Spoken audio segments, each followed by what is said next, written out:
Yeah. If I die tomorrow, I hope you hear these words. I ain't here to flip no birds or sip no syrup. Hope the future generations can get this urge. Stay woke, youngin', and avenge these nerds.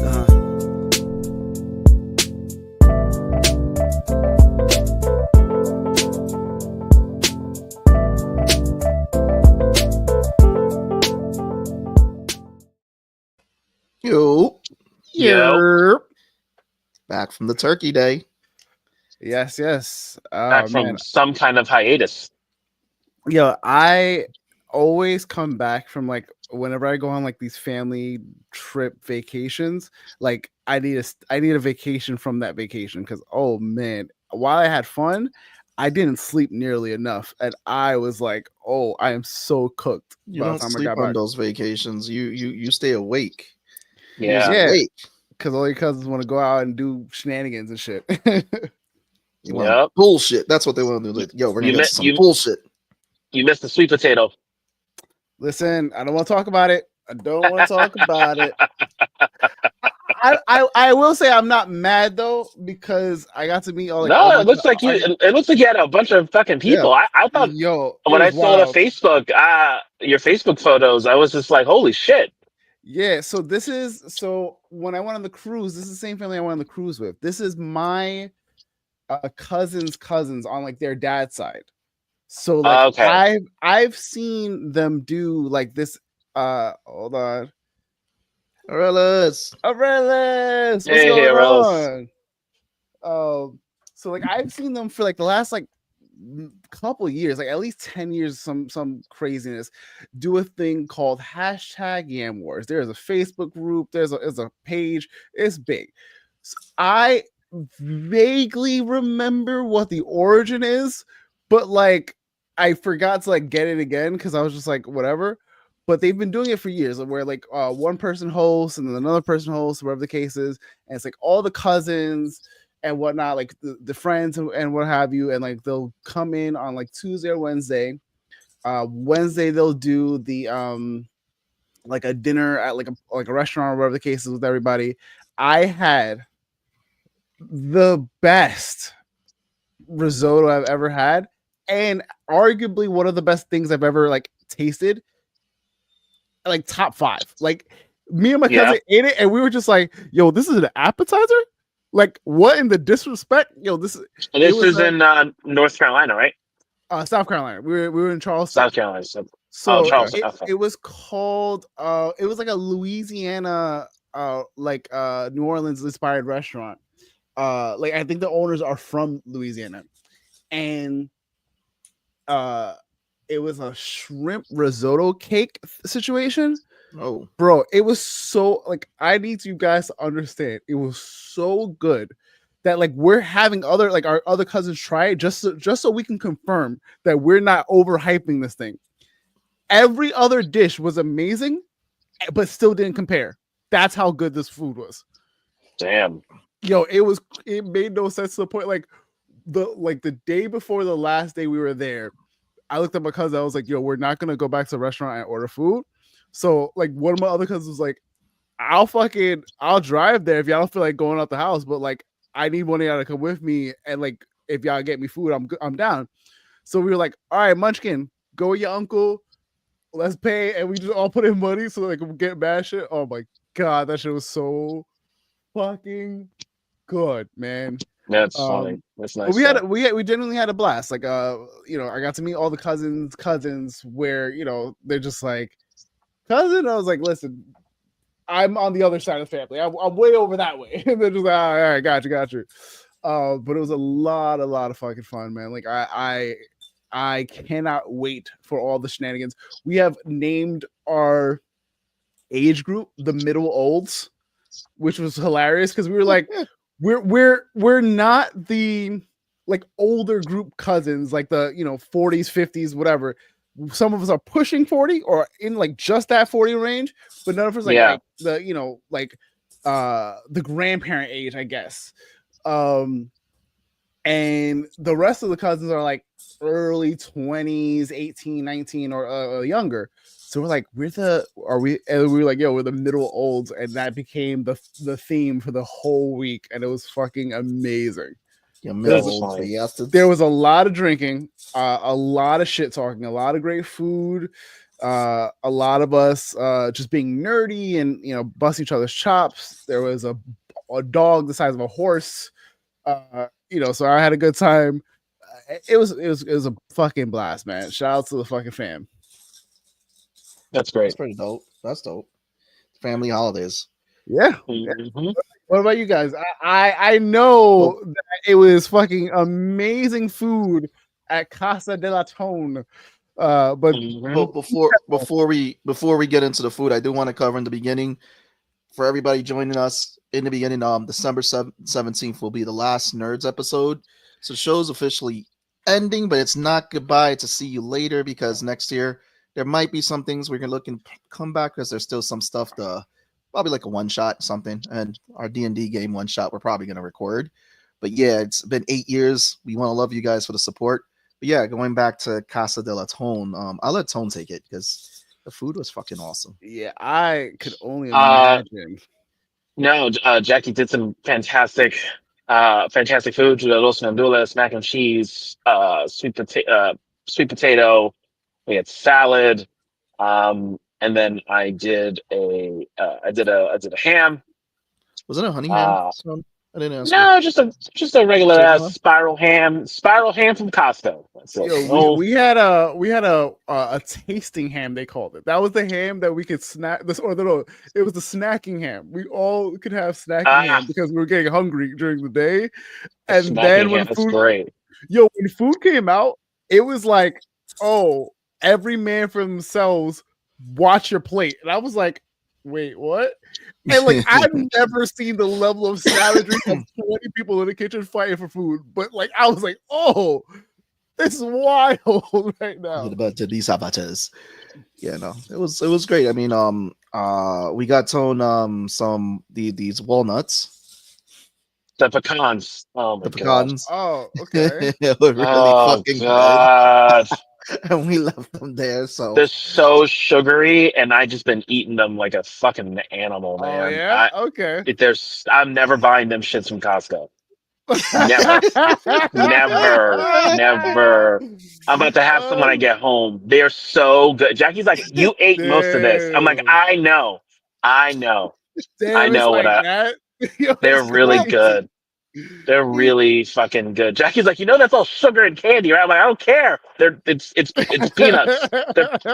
They're nuts. It's fine. They're protein too. It's not fine. It's not. There's nothing fine about what the fuck I'm eating. It's bad. They're so good. God. It's bad. We're like, oh, we're gonna leave it here. And it's like Texas being in the middle of the night. Is it?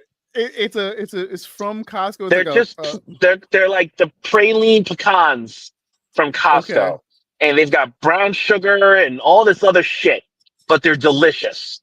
You sound so angry the way you describe it. You're like, why is it so good? I hate it. Yes. It's just, look, I'll be honest with you, man. It's like how I am with soda. I don't buy soda. We don't buy soda. We don't buy it. Right. But if there's soda in the house, it will be gone. It will be gone. Yeah, we do not buy soda, because if we buy soda, it's gone. Like, when you get the free 2 liters sometimes from certain restaurants? Okay. Yeah, we and Jackie will drink like a cup or whatever, or 2 cups, and then I have to dump out the rest of the 2 liter, because my ass will drink it throughout the rest of the week. I love soda. It's not good. Not good. Shit. Not good. I always joke, thank God I didn't get into like some addictive drug. Jesus Christ. He texts me. It's like, I think it was like 11 o'clock at night. He's like, yo. I sent you a voice memo. Yes. Yeah. Wait. So my response was like, so you want that as a gift? Like, no. Take this shit away from me. Take this shit away from me. Oh my God. And then I'm like, don't. Then it's like, don't take it away from me, from my cold dead hands. Yeah, and then we did and then I did a white sangria. That was the drink. That was nice. That was nice. We had I'm trying to think, like we had a good fair share of like liquors and stuff, like because that side of the family is all like Haitian and Caribbean. So like we had first of all, one of my cousins, Alex, so he was hosting. When we got into this house, the first day we went over, it was before like the actual like stuff. We just went over to like hang out and shit. And he hands me a bacon maple glaze pound cake. Like he was just like, yo, Law, I have this for you. And I was like, what do you mean? And there's just a slice of cake in like a thing. And I was just like, yes, but what is this? Bro, immediately, I'm sorry. I was like at least 2/3 done. And I'm like, yo, can I have some milk? Because like, good God, this is good. But like, I just need milk and I'm gonna wash this down because God damn. Then his rule is every time you come to the house, you gotta take a shot. I'm like, I'm not gonna say no. So we had like a bunch of like rums and tequila shots and whatever the case is. The other cousins had wine and all this other shit. My aunt managed to like sneak me a sip of cremas, which is like their coquito. Like think of coquito if coquito was thicker. Okay. But it's real good, but it's just thick. So I had some of that, and I'm trying to think what else do we have. I think that's I feel like we did a bunch. Like we went to like karaoke like later that week. Had a lot of drinks. Everybody's buying each other shots and shit and drinks and what have you. And then it was one of those like you can bring your own food kind of situations because I was like, yo, I'm hungry. Yeah. And like I guess the restaurant the restaurant portion closed at a certain time. So I'm looking at people just bringing in pizza boxes that smell mad good. And I was like, yo, Nicole, can I just like, is pizza a thing? And she was like, yeah. I was like, say less. I'll be right back. And I came back with 2 boxes of pizza and everyone looked at me like, Law, you the fucking man. I was like, yo, trust me, I wasn't gonna come up here like a savage. First of all, the pizza spot that's right next to them was legit. Like I was like, damn, this is like New York pizza good. Like I'm not even gonna lie, that shit was amazing. But also, they don't sell it by the slice. And I was like, that's crazy. Yeah, there's a lot of places in Jersey. They don't be like, I'm like, can I get a slice? Like, we don't do that. What the fuck do you mean? That's so crazy to me, though. Like, what do you mean you don't sell by the slice? Kind of fucking stupid answer is that. But yeah, we had a fucking blast, man. Like we ate food, we drank, we played board games. There was a lot of like fucking. Wait, is this football. your cousin? Is this your cousin with all the board games? No, or was that your dad? No, that's my brother. So that's your brother. Your brother. Okay. So Zayas' dad is the one who has the basement full of board games. Oh, okay. So this is my cousin. When I went to North Carolina, for my birthday this year. Yeah. That's the cousin I stayed with, and this is the same cousin I went to. That she went to fucking the Taylor Swift concert. And I went to babysit the Munchkin and the pets. And then I went to the cruise. I went to the cruise with. Okay. Yeah. So this is the fun, like the minute I see them, we're probably drinking, eating, and like laughing the whole time. Like there was a moment, I don't remember what we said, but like the way me and my cousin are so locked in together, somebody said or did something and we both had the same timing, same cadence, and same words come out of our mouth, and we looked at each other and we're like, locked in, baby, locked in, let's go. Oh, it was great. Fucking we had like everyone's like writing down catchphrases and shit because like someone would say something ridiculous and we're like, write that down, let's go on the list. That's funny. It was a lot. That's fun. That's great, man. Yeah. If I could steal you guys, like you guys would absolutely love like my cousins Alex and Malcolm. They're rugby guys. So like they're big football guys, but like they play rugby. I think their team just won the championship this year. Oh, that's cool. And Nice. Alex won, I think for the third time. He won, I think he won 2 or 3 times before, but like player of the year kind of thing. Oh, that's dope. Okay. Okay. Yeah, he was a cousin that, like, I remember Nicole telling me about, like, oh yeah, my cousin Alex used to play rugby back. He plays rugby, but like he went to New Zealand to play, and I was like, oh, okay, cool. She was Oh like, no, shit, that's cool. he went to New Zealand to play and came back, and she was like, he was already like a big guy. He came back looking like a full house, like a fucking, but like he can move like a house. I was like, God damn, like really? And I saw all of them. I was like, oh, I get it. Like I got those hugs, and I was like, oh, I got a hug that felt like I was hugging you, sir. I was like, oh, okay, I got it. Makes sense now. So this Sunday was pretty fun over here. Not. I mean, it was. We did Yuletide on Sunday. Oh shit. Okay. So the Pennsylvania. Oh, you went to it? Yeah. So it's the same thing. It's at the same place that they do the Pennsylvania Renaissance Fair. So it's just their winter versions called Yuletide. So it's pretty cool. I mean, not all the stalls were open, but like their stalls that they normally have. So it was like food and everything. So we ended up getting like the hot mule wine, and then they had a hot wine toddy. Okay. So like, it was nice. Was it just a hot wine, or was it like a mulled I think wine? it was like the mule, I believe, not the mule, sorry. What was the other one? The first one I said? Anyway, the first one I said felt like a little bit more of like a mule, but this one was more like a mix with like whiskey and all that, but it was like, again, it was nice and hot. It was served, and it kind of warmed you up. So it was a nice sipping wine. You had some food, looked at some of the shops.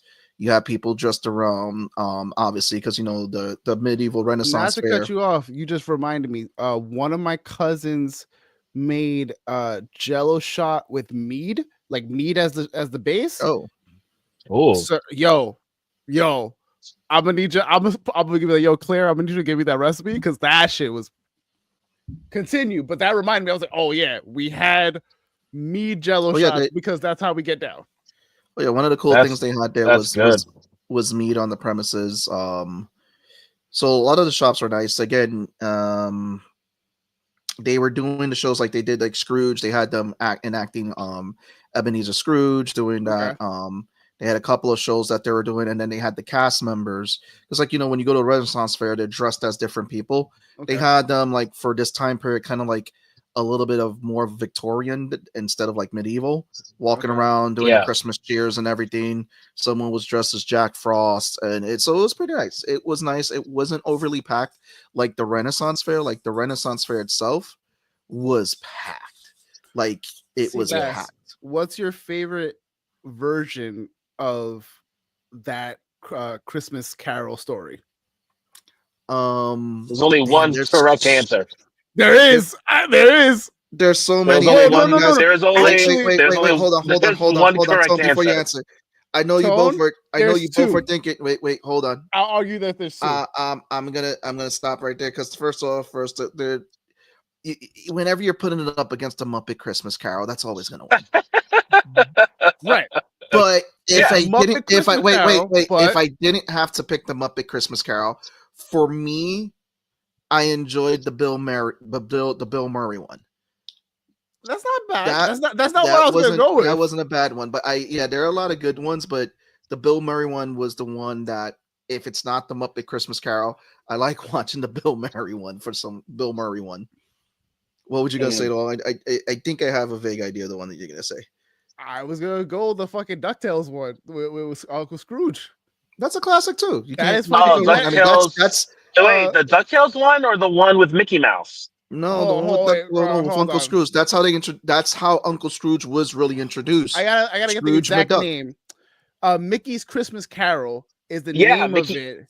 Yes, that's the one. That's where Goofy is Bailey. Yes. Yeah. Yes. I know that one. I know that one. Christmas Carol, but I think of it always as Scrooge, like his story, because it is Scrooge. And Bob Cratchit is Mickey. Yes. Yeah. I know that one. We watched that one too. That but was amazing. but the OG is the Muppet Christmas Carol. For those that don't know, though, wait. For those that don't know, though, if you want to see the OG Muppet Christmas Carol, you have to go in the extras in Disney Plus, and it plays the extended version. I was gonna say, yo, like I saw that on like Facebook. So it's like someone's like, "Oh, there's the extended version." I was like, "What do you mean? Run that by me again?" Like, I didn't know there was an extended version. Oh, I guess I'm doing that this year. yo, I didn't know that either. So when I get into the whole full holiday spirit, I'll get into it. Literally, I'm a very like, there's Halloween, there's Thanksgiving, and then there's Christmas. I don't play that Mariah Carey comes out of her cold dead grave before I get turkey on my plate. I will fight people. So that is my hill. Bro, we had Christmas decorated before I went to California. Bro, we're not doing that. Listen, yeah. If I gotta put all this shit up, I want it for more than a month because it's a bitch to take down. So then put it after Christmas. I mean, after Thanksgiving. You put it after Thanksgiving, and like the Thanksgiving came out. Thanksgiving this year was so late. Christmas is 3 weeks away. Hold on. Wait. Before even that, you have to see Tone's decorations, and you'll know why. I get it. But like every good Puerto Rican, you put them up right after Thanksgiving, and you let that shit go. To Three Kings Day. I know. So why are you saying you only get a couple weeks? I'm just saying. We have our shit up for about like a month and a half or whatever. Also, like I love the lighting's our favorite too. Like it's our favorite lighting is the Christmas lights. Because like when you take all the Christmas lights down, I just hate that Thanksgiving gets passed over, and I'm like, yo, what we're not gonna do is disrespect this holiday. Pass over Thanksgiving, but I'm not gonna put up decoration. I'm not putting up floats with Thanksgiving. Fucking turkey. I am not asking that, but I don't want to hear Mariah Carey Christmas shit. I don't want to see no Christmas ads. I want to see nothing. Don't give me none of that until Black Friday. Like we don't earliest. We don't have Thanksgiving music. You do. You're a liar. Yeah, beans. Yes, that is the only no one is thing pumping that on the radio. Don't say that. Who's listening to the radio? To be fair, who the fuck other than our parents' generation? It's not coming up on my Spotify list. It's not coming up in the store, sir. You name it. Listen, oh man, I didn't even play it. They did up the lights this year. One of my cousin's homeboys played it, and I was like, Thanksgiving is official now. I was going to play it, and fucking he played it before me, and I was like, Thanksgiving is official. Nothing against Thanksgiving. We all love Thanksgiving, but here's the thing: Thanksgiving doesn't have a solo store like Christmas does now, because now you have Spirit Christmas. You got Spirit Christmas now, and guess where Ground Zero for Christmas, Spirit Christmas started? Mays Landing, New Jersey. We have one of the first Spirit Christmases. And you want to hear this? You want to hear the funniest shit? The Spirit Christmas is in the remains where the Christmas tree store was at. Yeah. So in the spirit of Spirit Halloween, Spirit Christmas, there you go. But yeah, they were testing it, and it did. I think it did pretty well. A lot of people actually, because they had a whole thing there where kids can write a letter to Santa. And they put it in a thing. I believe they had a Santa Claus there. They had it wasn't just only Christmas stuff. They had like horror Christmas stuff too. So like Krampus and stuff like that. So it was a nice little mix. I was like horror Christmas stuff. Like we're doing like the fucking crazy movie, horror movies. They had like Jack Frost. Speaking of Krampus, so while Steve S and Jesse were at Yuletide, we saw 3 movies. We saw Moana 2. We saw Red One. Was like Moana 2 was good. Josie loved it. Josie was in it, and that's all that matters to me. Okay. She loved it. She was like, it was the best. We saw Red One. How was that? Way more entertaining than I thought it was going to be. Granted, my biggest gripe is that I didn't get enough J.K. Simmons because I love that man. And he's playing Santa. Like, he's so good. No, it's not that. It's just the whole premise is that he got taken. So you're not going to have a lot of J.K. Simmons. Is it But basically the plot of our one shot? almost, kind of. That'd be amazing. Except Santa isn't a lich. Like, like there's just that. He's not an asshole. Yeah, and then we saw Wicked. Nice. Oh, how was Wicked? I heard Wicked. A bunch of my cousins saw Wicked. Wicked is good, but like everyone's like it's the greatest movie ever told. I'm like, it's the greatest half movie because it's not finished. Right. Yeah. It's good. It's very good. It's very good. Like there's no shade being thrown. We have part 2 with Dorothy. Wizard of Oz. No. I'm messing. Okay. No shade. It's good. It is good. But I'm like, me and Jackie were just like, we don't think it's like the greatest. People are like, it's the greatest piece of cinema I've ever seen. I'm like, it can't be the greatest piece of cinema when it's not finished. Ariana Grande is incredible as Glinda. Just I heard all of the talk about like bringing like it full circle moment for her. I heard that they had some really great chemistry too together. Her and Cynthia. No, Cynthia was okay. What? I was like, y'all haven't been on the internet. Ariana Grande has wanted to play for 10 years. Since she was a kid, since she was a child, like a baby. So when the show came out on Broadway, she went and met the original Glinda, right? Oh, Kristen Chenoweth. Yes, she met her. Then she was like, "I'm going to have. This is going to be my role. I'm going to do this. Like at some point in my life, I'm going to do this." So for her to meet her, go through this process of like becoming an actor, like there's so many things. Like I'll have to show you the TikTok. Someone went through the whole like process of like there's so many things that had to happen and go right for her to get this role, and then have the full circle moment of like, oh shit, I can bring my grandmother to see me play, who saw the original movie in theater and took her to see the show. Yeah, I saw that. I was like, that's beautiful, man. But like but it's like she killed it. She killed it. She killed it. I give her so much credit where people don't, because like, first of all, she's a phenomenal singer. You cannot deny that woman's like singing prowess. Oh, she's super talented. It's incredible what she can do with her voice.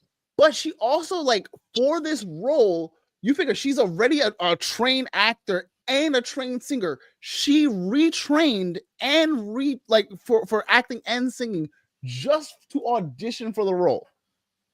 Yep. That's wild. Mm-hmm. Yeah, no. So she was great. It was not as, I just was like, it's just like, I was just like expecting more, but I'm also like, it's not finished. It's not finished. And then it was funny because I didn't know it was a part 1 until like all the stuff came out. And then I didn't know it was a part 1 until people told me. So like, yeah, I haven't watched it yet, but like, I'm not a big Wicked theater. I've seen it. I'm not a big person, No, it was just like, I found that was part 1. And I'm like, well, and I said to Jackie, I was like, the movie's 2 hours and 40 minutes. Part 1, the musical play is 2 hours and 20 minutes. And I was like, okay. I was like, okay. Which I found just funny. It just made me laugh. Did you see the play? I never saw the musical. I saw Hamilton. I didn't have money to see Wicked at the time. Oh, gotcha. I believe Jesse's seen it, so Jesse will be able to. I only saw it because my Larissa's godmother was like, hey, like we're going to see Wicked, like, you down? And I was like, I guess. Oh, that's cool. Did you see the original cast? No. This was like maybe like 2 years ago. Like it was very recent. Okay. It was very, very, very I mean, recent. like back in time, if I could see it with Kristen and Adina, that'd be amazing. Of course. Also, I completely like missed or forgot, I guess, that Adina was married to fucking Taye Diggs. Oh, I didn't know that. I literally so I found out because she was telling a story about about how the green makeup, like she apparently had like a thing a thing on set where she had to go to the hospital, she had to get rushed in an ambulance, right? Yeah, she broke a rib. Right.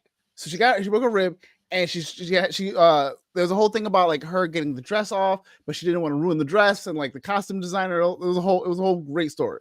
But then she said, my emerging contact is Tay, even though like we're divorced now. And I was like, you married that and let it go? They probably met on the set of the movie Rent, because they were together in that movie. What? Yeah, the movie Rent, because I believe Adina Madal, she was also one of the original cast members of Rent. She was shit. In the movie? I mean, they got a lot of the original cast members, but Taye Diggs was an original cast member, and he plays a character in the movie, and so they're both in that movie together. I did not know she was in Rent, because I know Rent is. I'm sorry, I'm confusing Rent with In the Heights. That's what happened. I was like, wait a minute, I thought Rent was all Spanish. Like, no, Rent is not all. Wow, you're confusing it with In the Heights. Yeah, I was confusing it with In the Heights. Yeah, because that was my introduction to her, was the movie Rent, and Jesse had seen the original play too. Mine was Elsa. No, that's not true. That's not true. For me, it was Glee when she was Lea Michelle's mom. That was my first introduction to Adina Menzel. Oh nah, mine was hold on. For a lot of people, it was John Travolta. Really? Adele Madim. Oh God, that was so bad. That was so bad. Oh my God, he butchered that woman's name. It actually was for me. It was Frozen. Why did I think it was something else before that? It was actually Frozen. Yeah, she was Elsa. She was the singing voice of Elsa. But yeah, that was wild. Also, on a Rent-related random note, if you've never seen Tick, Tick, Boom, which is the biographical, like the biopic of the creator of Rent, like that. Oh, is that the Andrew Garfield one? Yo, I watched it like in like a pre, like before they put it out in like Netflix and in theaters. They showed it to a bunch of like SAG actors and whatnot, and they had the cast talk about it afterwards. I watched this movie and I cried, like ugly cried. That's how good it was. It was like, hey, you're an artist. This is a love letter to every artist that's ever existed. And I was like, oh no, why? Like it's so beautifully done. And I grew up with like theater people, like, obviously Larissa's a theater person. My cousins are all theater people. They sing, they do the whole nine. They are theater people. I am like adjacent. Like I'll go if I go. I've seen very many plays and very many show, musicals, but I'm not that person. This, I was like, oh my God, this was incredibly done. Also, how Andrew Garfield got casted, his massage therapist told fucking Hamilton, why I can't think of his name. Lin-Manuel. Told Lin-Manuel, he was like, can Andrew Garfield sing? He was like, yeah, he sings amazing. And Andrew was like, I can't, and learned to sing for that movie and sings incredibly. That's cool. The Rent's such a good show though, because like I never got to see the play, but the movie itself and then the understanding premise, because it was one of those movies that was bringing forefront. Incredible. Yeah. But the whole premise of the play too is bringing forefront of like part of it was the AIDS epidemic and everything too, as well as like transsexuality and all that in New York at the time. It was like everything that, man, I believe the creator of the show, his experience, like it was his experience with also dealing with AIDS too and everything at the time. Well, his best friend had it. Like I forgot. I know it was something related. What you see in Tick, Tick, Boom is everything leading up to him like making and putting out Rent, which he never, like I learned that he never got to see his own performance. or he never got to see like his own show, which I was like, that's fucking Oh, heartbreaking. he passed away. He passed away before the first like showing of Rent. Oh, I didn't know that. But it has a lot of great musical numbers. Rosario Dawson did a great job as Mimi. Yeah. Like again, she wasn't the original Mimi, but again, she did step up to the plate. And then again, hey, there he is. All right, so I just got home. I'm gonna eat dinner. If y'all are on, I will join. I will join with y'all. Drop us a line, let us know, or whatever the case is. But yeah, we got you. All right, I'll talk to you guys later. Later. So before he comes back, Law, I'm gonna ask you the question. How did you feel about Arcane this season? All right, so I talked about it in the Discord that we're in. So I love Arcane as a whole.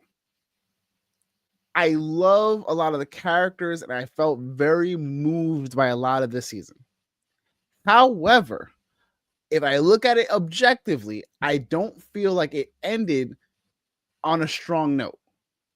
Like there was a lot, at least for me, there was a lot of like subplots that they were adding in the second season that didn't feel like they were fully like fleshed out and like saw their resolution. And then they were like, oh shit, we're not getting all the like there was episodes that had certain scenes that were longer and had more to like give, and they cut those. And I think originally they were thinking that they were going to have more than 2 seasons. So then they were like, oh, we're only doing 2 seasons. And then like, essentially they're what feels like they're banking on the spinoffs to tell the rest of these stories. I wish it would have like felt more like complete in this. Like it wasn't last season Game of Thrones, because we all know that what that was. But as soon as I finished it, I was like, that was amazing. I love Arcane.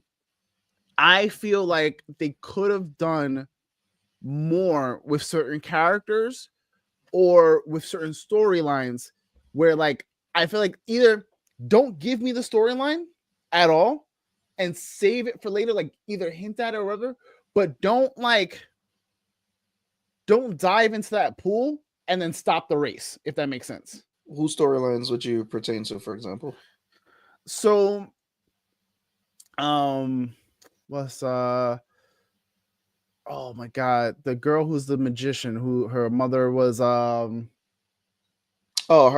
I think she is one of the characters that they're gonna give that they were hinting that's getting a spinoff. Right. Which if she gets a spinoff, cool, because she deserves it. Because I think like where she was a very big role in the first season, this season felt like she was there and then she wasn't there and then she was there. And then like they didn't fully, I don't think they fully fleshed out or made it feel understood as to what she is or what her role is in all of this, if that makes sense. No, yeah, I mean it's she came into her power. Obviously, there's someone who her mother made a deal with. Right. Her mother had lied, and I think it was more of hinting, and it was more of closing out the mother's chapter of who the mother, because it was more of her. But it's like she's now in, like at the end of the series, she's leaving with her mother's army. She's the head of it now. She's no longer the head of the city. Yeah. And I feel that that's one of the characters, because they said that there's some stuff that's going to be into a spinoff, and I think she's one of the characters that's getting the spinoff. If she does get a spinoff, I think she absolutely deserves it. I think they're also going to release her into the game too now. Yeah, so that was an interesting thing I saw. There was a video I saw on TikTok where someone was like, "Hey, I really want to get into League of Legends." Someone was like, "No, you don't." They were like, "Yeah." It was like, you just watched Arcane, and you feel like, he's like, because you like the story, yeah, and you like the characters, yeah. Well, Arcane gives you that. League of Legends doesn't give you that. Yeah. They were like, "What do you mean?" Essentially, you get a lot of like the character stuff and a lot of, like the lore and the world building fleshed out in the like spin-offs or like the connecting like media attached to League of Legends. Yep. So like if you go on the wiki site, or if you go like and read the books, or if you read like the other like games and stuff, that'll give you more. So like just even having like certain characters like fleshed out. I don't think like Vander, for instance, was fleshed out to be whatever the fucking his name No, is. they were all based off a lot of the characters that were from the game, because I don't think there's a whole story. Like you said, you had to go into alternate media or spin-off Right. media to get the idea. Where that's why with Arcane, it kind of like, okay, we're basing it on the characters, but it's like they had a clean slate to tell a story. Like I feel like it kind of closed out Jinx's chapter poetically. It was sad. I don't But so I don't know that I liked the way it ended, because it felt like a weird hope, if that makes sense. So like you have Jinx go from, I feel like I'm the bad guy, everything I love turns to shit, and I'm the reason why things are bad. And she fully accepts that. She fully embraces that. But then there's this like, she fully goes like, from powder to Jinx. You get the ending of last season, and then this season is the aftermath of that, where she's being looked at, she's hunted, whatever the case is. And I it's almost like I kind of wanted her, like I like that her and Vi reconnected, and Vi was able to forgive her essentially. And even Caitlyn to a degree forgave her. I think with how like she was just like, I'm gonna go, like she was ready to go and like end things, felt a little weird to me, because it was like I don't know that, like, I mean, it made sense in a way, because if you look at her character that we had with her at the end of season 1, she was broken. She lost Vander. She kind of lost Vi. She lost Wilco. What's his name? Silco. She lost him. So it's like, she was angry at the world and took it out on the world. And this whole thing, she's still trying to figure out her place in the beginning, because she's just like, burn the fucking world down, burn it. But it's like, then all of a sudden this little girl gets involved in her life. That little girl was starting to become her. Yeah, she was starting to become her anchor point. You see now that she saw herself in that little girl. But again, Vander went crazy because she thought she was getting everything back. Vander went crazy again because of what happened with what's his face shot the dude, and it affected everybody. So Vander went crazy. The little girl sacrificed herself to get them out of there. And it's just like she lost everything again. But it's like again, and as you saw when Echo went to go see her, she was ready just to end it all right there and then. And he kept rewinding time, and then he finally brought her back. And then the minute that she saw that Vi was going to lose her life, she was like, this was the last good act that she can do as a character, because she did so much bad. She's like, I don't want to lose anybody anymore. And it's like, she kind of sacrificed herself, and it's just like, it's a sad sacrifice, but it was a poetic sacrifice. And like, I feel like it brought her character full circle for me. Absolutely. But I also think like they left it very vague. Like we've seen enough like TV and media to like know that if you don't see a body, then stuff like that. They've hinted that like she can't be gone because she is a main character of the series, and whatnot. So it's like, if let's say Jinx is still alive, then that moment loses weight for me. It's also going to depend too, because I think Vi and what's her face are also the characters getting the spin-off series, because I feel like those two and those are the two other characters I feel they're getting their spin-off series, because it looks like they're leaving together. I hope Echo gets one, because I feel like Echo, like, but I don't know where you would go tell his story though, because I feel like he would be a side character in someone's story. No. So what you do is, because of the professor, you like Jace is still alive, right? No, Jace is dead. Yeah, so Jace is dead. The professor's dead. The professor's dead. So you need Echo to be that person still. That's why I said he could to fill that role. Like I don't see him in the sense of like, being a big wig, like in like the I'm work for corporate whatever. Like he's not gonna work for the government, but I do see him continuing like the study of things and being someone that is either like an aide or someone like a good that's why you'll most likely see him in possibly one of the spin-off series as a side character, or he's not going to be the main character. Like he had his main moment. Heimerdinger, that's his name. Yeah. So it's like I feel like we did get a lot of close of characters. We have a lot of possibilities of characters to come back because you have a lot of characters too who survived the war afterwards. Or one of them who was Silco's right hand, who also was helping Jinx. She's now sitting on the council. That story with the scientist that like created like Vander / Warwick, whatever the case is, like I need more from that story. Like that's my only like gripe with it is like I feel like they were like, well, he's the solution to helping me with my daughter, yada yada yada, but like they didn't really explain why, like what the process was, like what he was working on. I think he was from him. He was trying to find something to conquer death, because obviously his daughter was sick. She was in a tube, but you did see her later that she was out the tube and she looked like one of the things, like this. She had like a whole new body, similar to So like I think it's less of Vander Warwick being the cure or whatever the case is, but more so Victor. Like Victor's like transformation really was that turning point. So I don't know that like he created Warwick. He created that werewolf Vander hybrid thing, but I don't think that was such a It could have been also too part of one of Victor's last things like to give to people, good things that he did before he left.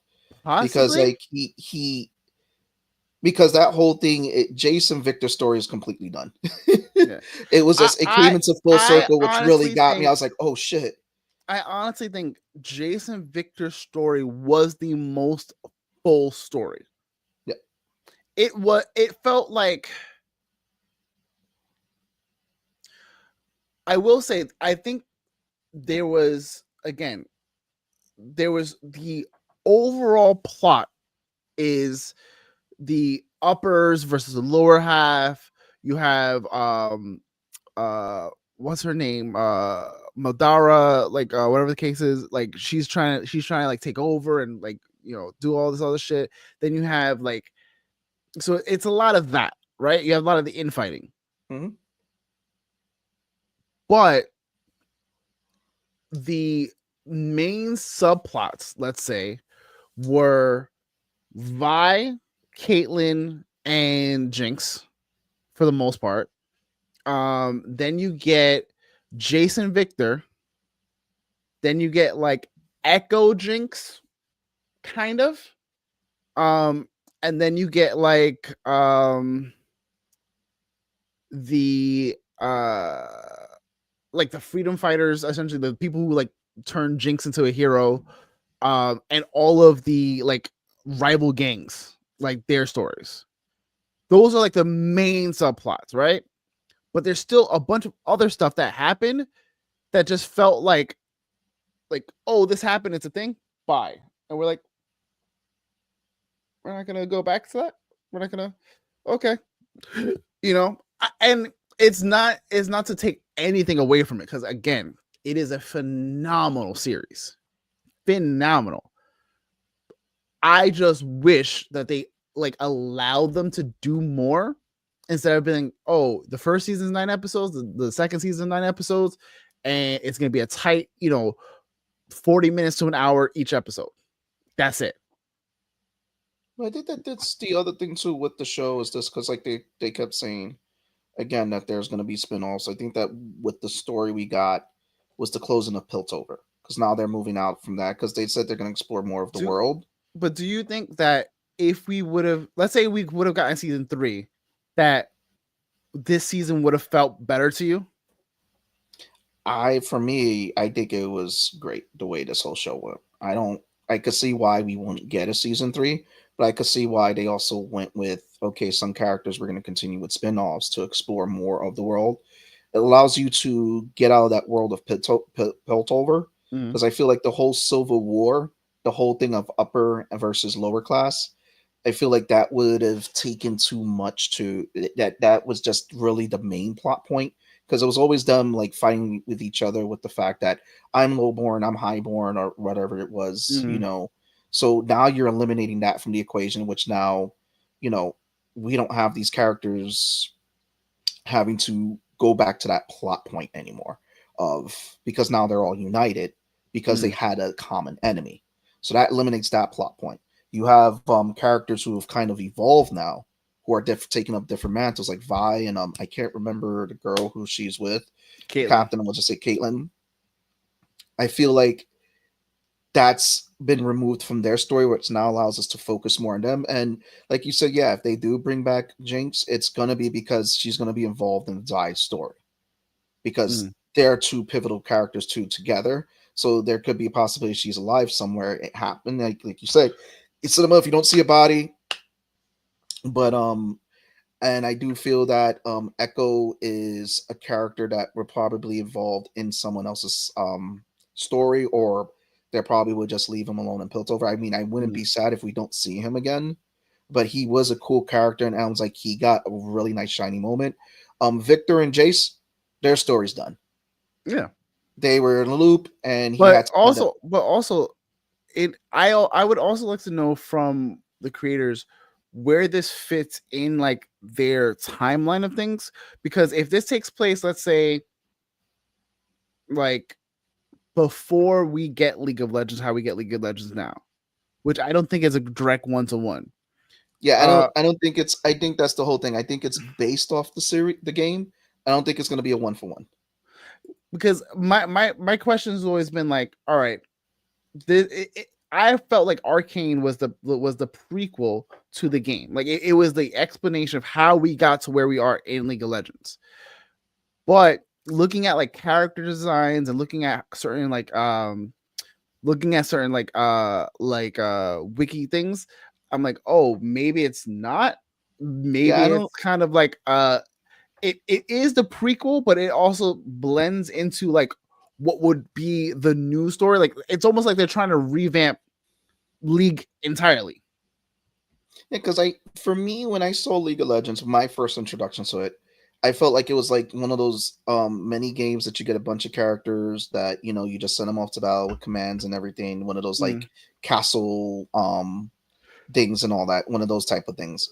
But I feel like what they're doing with Arcane and what they were able to do is that they're taking characters from a beloved series, basing it off of them, and being able to tell an original story, which is allowing them to help flesh out with League of Legends. And that's why it's like Arcane's based off of League of Legends. That's what it really is. And now we're going to get another series, most likely, because like they said, it's going to get spin-offs, but it's going to allow them to explore other portions of this world, because there's a lot of characters they can pluck from the world of League of Legends, because League of Legends, like other games we saw, like I don't want to say Fortnite. It's not Fortnite. It's the other one. Shit, I can't remember the name. It has like the girl that runs fast. As the girl who dresses like Overwatch. Like Overwatch has a lot of characters. For me, that's what League of Legends was. Is just you getting a lot of nice characters that were designed that people love, like, and they have a big pool of characters to pull from to tell further stories. Now, are we going to get more plot points, newer characters? Don't know. So we won't know until they release whatever they're next going to release and what's going to be a spinoff of the show. But I mean, as far as it goes, I mean, it did well for the fact that it's this season pretty much ranked above. Every episode was like a 9 to a 10, which is pretty high. For any show, and it gave me a feel of a full body animation with the emotions you felt, because that one emotion when the girl, the little girl, sacrificed herself, I was like, that was a moment. Yeah, that was a moment. I was like, wow, That was beautifully animated. It was sad, and it was just I was blown away with that moment. And just to sit there with the animations, the animation style, gorgeous. There's so many things, like the soundtracks, the fights, the animation, the storytelling, as a whole, everything's gorgeous. I just think like I wanted more, or I wanted to feel a sense of like completion that I just didn't really get. But it's, it is what it is. You know what I mean? I'm just excited for it because with it doing so well, it just hopefully just tells Netflix, okay, let's invest more into it. Let's keep renewing it. Let's start putting down on it. I always feel weird about like investing or Netflix investing in things, because I don't trust them to give. I know. You know what I mean? But because it's an animation, and I think the animation too, because you've seen the new Marvel game, right? Mm-hmm. I believe the animation style kind of, because I was looking at it, I was like, it looks a little bit like it's been pulled from the Arcane animation team. It looks a little bit like it. No, it looks you're thinking of the one that it's everybody's a fighter, whatever the case is. Feels like Overwatch. Yeah, it's more Overwatch than it is Arcane. Yeah, because I don't know. I knew something. It just looks like it. Arcane, like the Arcane style, you see a lot more in. There's a couple things like there's a couple like episodes of Love, Death, Robots. There's another show, an anime show that I saw that has like similar like stylings, but as far as like the game is concerned, or at least that Marvel game coming out, that Marvel game feels, at least with the textures and like how people are designed, like they were like, oh, we want Overwatch, but with Marvel characters, and like make them like interesting for first person, like kind of PvP. Yeah, it's gonna be fun. But I'm excited for the next anthology that's coming out on, I think it's Amazon. It's gonna be the game anthology. Yes, that's coming out pretty soon, if I'm not mistaken. It's like sometime next couple months, next couple weeks, if I'm not mistaken. I think this month coming up. It's like next week. So December 10th, I believe. So it should be fun. They dropped the Mega Man trailer for it, the Mega Man teaser trailer for it. I seen a bunch of like trailers. So like I'm excited because of like a lot of the attachments they have. Like I've seen like Keanu Reeves and a couple guys from his team are on it. Like oh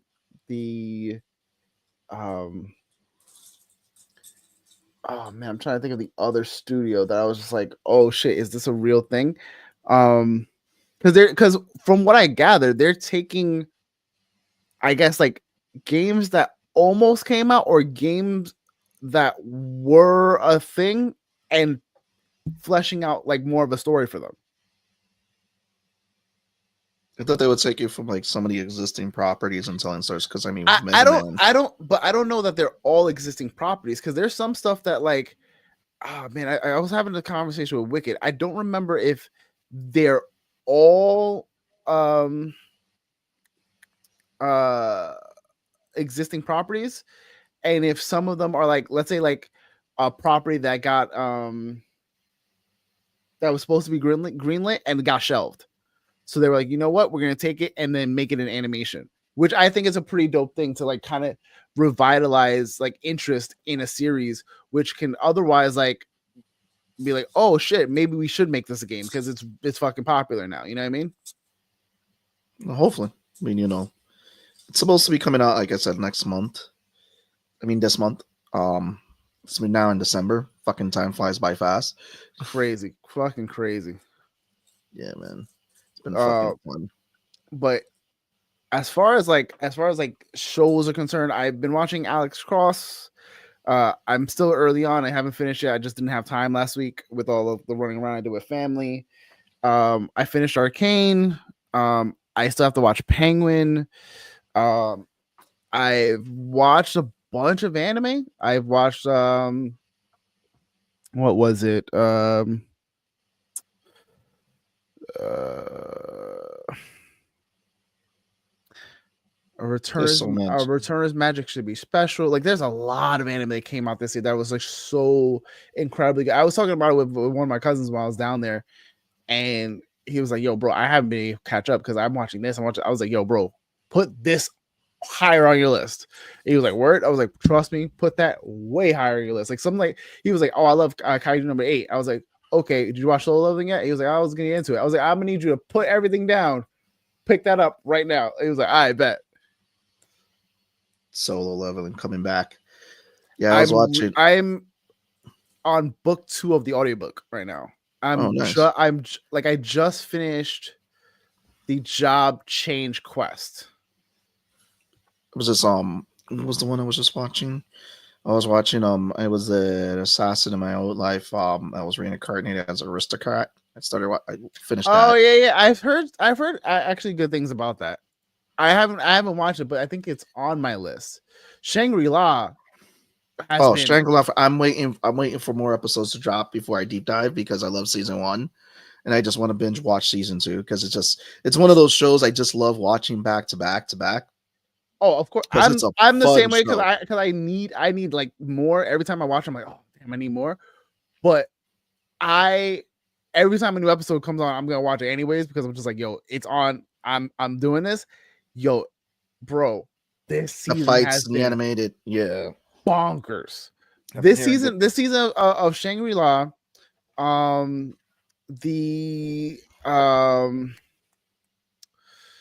what is the other thing that I was watching? Oh fuck! I'm putting up my list now. It's Shangri-La. Oh, and Bleach. Yo, Bleach really said, "Hold my motherfucking beer," because like I remember one of my other cousins was like, "Yo, like, have you been watching Bleach?" I was like, "Nah, I'm waiting for the dub." She was like, "You might want to just jump on the sub." I was like, "I can't do it because I'm committed to the dub for this." So finally, the dubs. It took forever for the dubs to drop. The dubs been dropping, and I shit you not, they were like, "Oh, everything you thought was cool and everything you thought was fuck that. We're gonna throw it all out the window. All the fights that you thought was hot, nah. All the characters you thought were cool, we're bringing those niggas back and we're gonna run these hands." Bro, when I tell you, I was like, "Why is he here? Why is he here?" Oh, yo, they were like, "Oh, you know how in animes they go, we got this threat.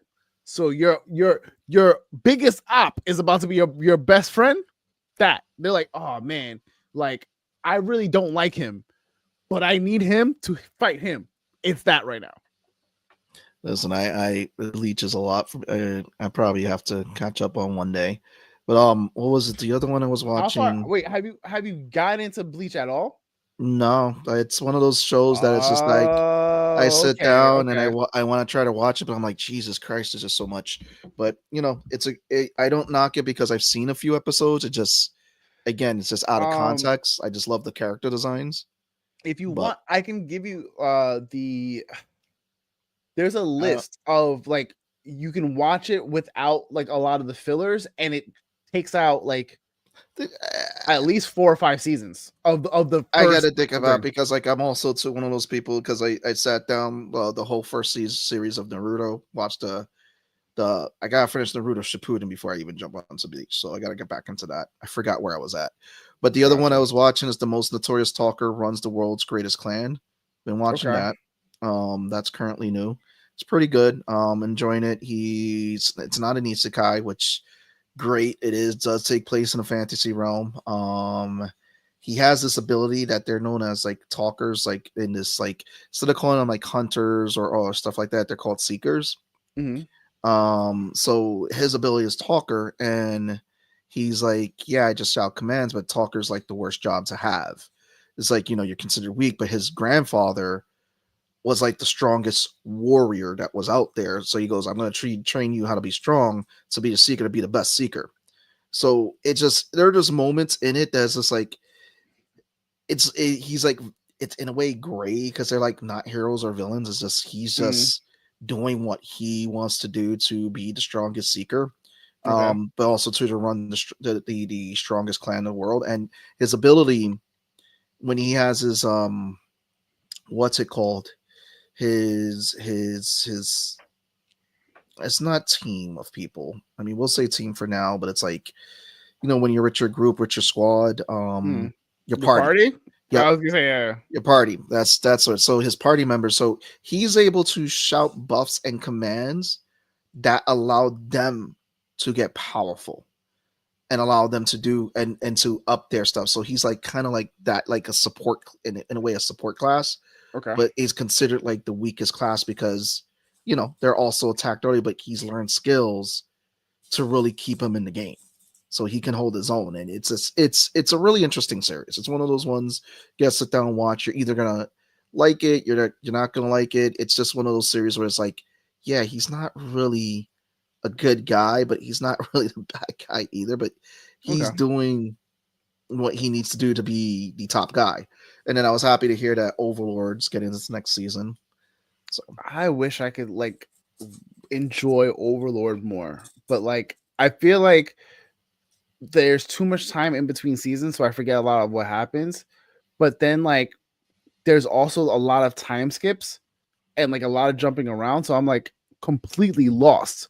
And I remember talking to Turd about it. He was like, "Yeah, like it'd probably be best like if you like watch it in a binge. Like once it's all done, binge it, and you might like enjoy it more because if you can kind of follow like where everything's going versus like one season everything's going in a bunch of different directions. Stop, wait however many years for like the other season to come out, and then you're like, oh wait, where do we leave off? What's happening? Like who's doing what and like why? It's a whole bunch of stuff that I was like I remember watching this last season or the season before that, and I was just like, I don't know anything that's happening right now.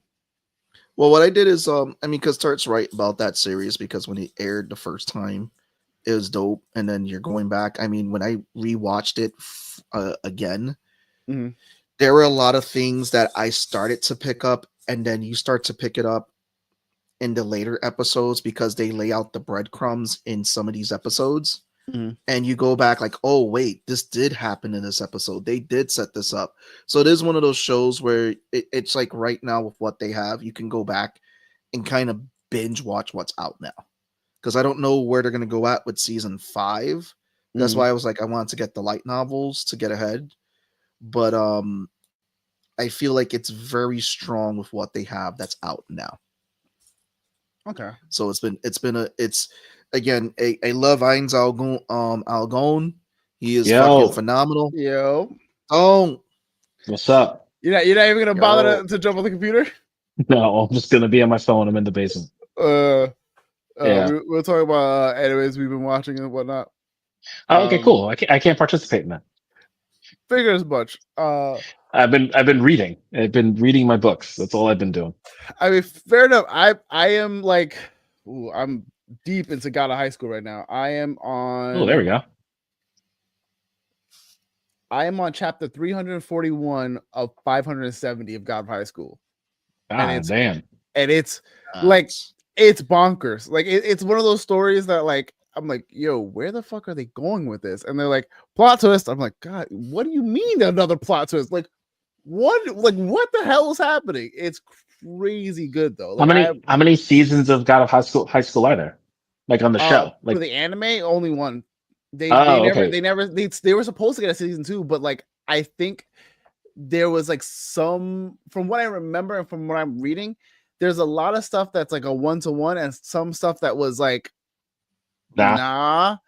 So I don't know if they are. So maybe it could be something like Tower of God where they bring it back 15 however years later. So we'll see. But my other recommendation is I think I mentioned this, the reincarnation of the strongest exorcist in another world. I haven't heard you talk about that one. So it's got like a 4.7 rating for 48,000 ratings on Crunchyroll. That's I would say, yeah. So essentially, this dude who's an exorcist in, like, let's say our world, he dies, and then he's like, all right, I'm gonna reincarnate somewhere else. He reincarnates. He's a kid of a magical family. Everything in his world is based on magic. He has no magical power. However, because he in his previous life was an exorcist, he was very connected to like the spirit realm. So he uses spirits to like do like a lot of his work. So he'll have like little like talismans and stuff that will like summon like whatever. Like he did a whole fucking Shenron looking dragon and was like, oh yeah, what are you doing? Come back. Like, no. Oh, it's really good. It's one of those like 13 episodes. Yeah, it's really fun to watch. Highly recommend. I also recommend, I think me and Seabass talked about this, Wisteria. You did talk about that one. Wand and Sword. Whoo, I fight scenes. I'm in this like, I like isekai. Like that's been my kick now. Like isekai, fantasy. The MC is like, oh, I got nothing, but goes from like nothing to like hero kind of deal. And he's like the most OP person, or the overlooked character who's like, oh yeah, like like they look at him, they look down on him, and he's like, I'm the strongest character in this world, but I cannot use the powers that I want to use, otherwise you all will die. That's Wisteria? No, Wisteria Wisteria. It's not an isekai. It's a fantasy. It's so essentially story. So essentially, think of this like it's kind of like Mashal in the sense like he doesn't have magical potential. So Mashal, he uses muscles to do all of his magic, and it's fucking amazing. You have to watch it. It's a phenomenal show. For this, it's in a similar sense, like he doesn't have any magical potential. However, he is really, really talented in like understanding magic and understanding like the history of magic and how certain things work and how to like slay monsters and whatever the case is. So he goes into dungeons, and your man's has like he sees like a monster, he'll go like you see that meme like I understand it now. Yeah, he's that character. He sees them, he goes, all right, I know their attack patterns, and goes ham. And everyone's like, what the fuck? Like he has the strength of like they said he had the strength like of a mountain something, like a mountain, like a mountain giant or some shit like that. But I think that was all his training and everything, because like they do explain it, like he was training since he can't use magic. So obviously he had to learn another skill, and he picked up the sword, and he's just the fight scenes in this animation is fucking bonkers. All right, I gotta check it something. I just I haven't been watching anything. I haven't been playing video games. I haven't been doing nothing except reading my book series. The only game I'm playing is Dead Island 2. I finished book 4 of Stormlight Archive on Sunday. Okay. Book 5 comes out on Friday, and I've been currently reading the official release chapters. Because he released a couple chapters, so I've been reading those to get ready for when the book drops on Friday. Then once that book is finished, that book's about 1,300 pages. Then I will figure out the next series that I'm going to start reading, but also probably take some downtime and watch something, because I've been reading like a fucking madman. Like if literally like it's all I do. It's all I spend my free time doing is reading, because these books are so good. I mean, I've heard nothing but good things. I haven't so I'm listening to the Soul Leveling. I just got past his job change quest. How's the novel? It's good. So Turt's also read it, and he said like it's better paced than the manhwa was. So I'm hearing the differences. Like I'm hearing like where a lot of it is very one-to-one, like they were very faithful from what I can tell. There's like a little bit more like attention to certain details, like they'll just give, or they won't speed through a scene as much. Yeah. Mm-hmm.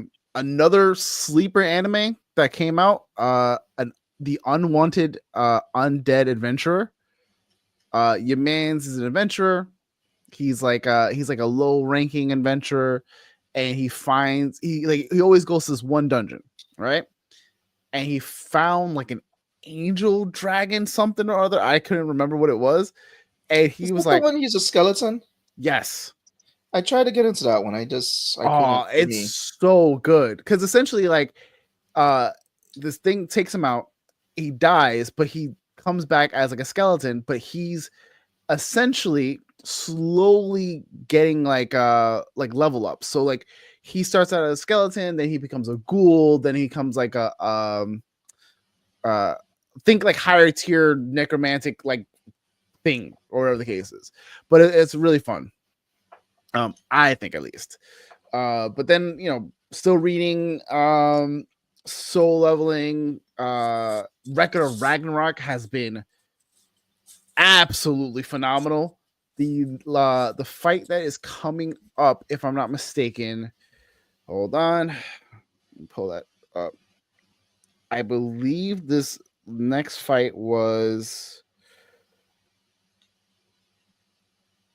the sword demon and the sword god. That fight just finished. The next fight is supposed to be Okay, that's where I was at. The god of swords, like the swordsman. Okay, yeah. Okay. So apparently they're choosing, like, she's choosing between like Nostradamus, who's the other one? One of the world's greatest sniper or whatever the case is, some Finnish dude or some of the cases. So I'm like, oh, this is gonna get even crazy because the god side still has like Odin left to fight. Odin, who's only spoken like once. Yeah, but remember, Odin came in there, and I'm trying to remember if it was What did he reveal? He revealed something, right? Like he's behind a lot of this shit. I'm trying to remember. He revealed that there was like a big reveal that he had when he came up and spoke to him. It wasn't so much like he revealed it, but because he has the what is it? Odin's The sight, Ravens. whatever, the ravens and stuff. Like he knows about a more stuff than not. But that's been a lot of fun. Obviously, Kaiju number 8 has been cooking. Fucking Soul Level Ragnarok. I gotta catch up on Kaiju number 8, but also because he takes breaks, I rather just let that stack. Yeah, listen, and I appreciate the breaks. Like I'm okay with having breaks because I have a bunch of stuff. Like before, I used to not read like multiple series at once. I couldn't do it. But then once I started catching up and I had nothing left, and I was waiting for all the other things, I would be like, oh, this one dropped. I'll read it. This one dropped. I'll read this one. Once you catch up, it's not bad because then you're at it's like a TV show. You're at a weekly cadence. Yeah. It's when you're playing catch up and you're like, I got to read 300 chapters. So that's what I'm doing. So God of High School currently is I'm reading this thing and I'm playing catch up, but I'm like all my other things are like, all right, if this comes out this week, I'll just read it. But there's been so like, what a time to be alive as a nerd. It is great. Nerdy bars. Yeah, I'm just watching a bunch of like different anime. Waiting for certain shows to come out. Been watching the remake of Ranma and a half. It's on Netflix. Yeah, they remade the anime, and it's on Netflix. I don't know if I know that one. It's an older one that got remade. I think it came out like in the 80s and stuff like that, where he's like a guy. If he gets doused with cold water, turns into a girl. One of his rivals, one of the characters in it, if he gets doused with cold water, he turns into his pig. His father gets doused with cold water, turns into a panda. And then to turn them back, they have to be hit with hot water. It's a martial arts anime. Oh, I don't know what that is. Ranma and a half. Yeah, it's an older anime, so, but it got remade and it's releasing on Netflix. So it's been pretty fun. That's what the other one I was waiting for. So I know it's supposed to be coming soon. I just don't know when. But Fate, the Fate series is dropping something called Fate Strange Fake. If you saw that first, what is it? I think it's like an hour long episode or whatever the case is that they did. That there's a fight in there that is easily one of the most gorgeous fights I've ever seen in Fate. That's been one of the Fate is nothing but good fights. Yeah, I know. Fate's been nothing but good fights. I haven't been disappointed with the fights in Fate. What I did get disappointed was one of the stories, but other than that, the fights make up like the whole thing for it. Where it's like, wow, I'm looking at Crunchyroll right now. Fate Strange Fake Whispers of Dawn has a rating of 4.9 with 6,000 reviews. I'll take it because that Gilgamesh fight was absolutely crazy. Well, Gilgamesh has always been a vicious character in that series. Blade Works when he fought this dude in Blade Works. Unlimited Blade Works is easily my favorite. Out of all the series that they did, Unlimited Blade Works by far is my favorite one. That was a nice little twist they did on that one too. Yeah. Oh man. That's also why I love it so much, because like while I was loving it before that, then they dropped the twist and I was like, this is the one. I rocks with it. I'm here for it. But yeah, man, like there's some of the deaths in it too. You're like, oh man, that's fucked up. It's less of the deaths for me, but more of like the reveals and then the death. Like you're like, oh, this is that character. Oh, this is bro. No. When Hercules was the berserker. He was the berserker class. You give that to Hercules? What's funny was I was thinking that same thing. I was like, wait, what? What do you mean? Yo. Like Alexander, Alexander's one of my favorite characters. Like he's so good. Bro, a lot of the characters in the Fate series have been fun characters. It's always tragic to see when the fun ones gotta go. Absolutely. And all of the designs too are just epic. It just stick out. But Gilgamesh is the character you love to hate because he is such an asshole. But he's smart. Well, and the fact is it's less of an asshole. He's that character who he's like, yo, I'm a god. Like I am a king. And I am a man, but I'm also a god. So like, I just have that kind of energy on me all the time. And like, because like I truly hate characters that are like really cocky and overconfident. He backs it up. When you got it, man, you got it. Like, that's the thing. He knows his ability is broken. He's like, I'm gonna fucking flaunt it. I got it. That's it. He didn't have to lift a finger. My man is just.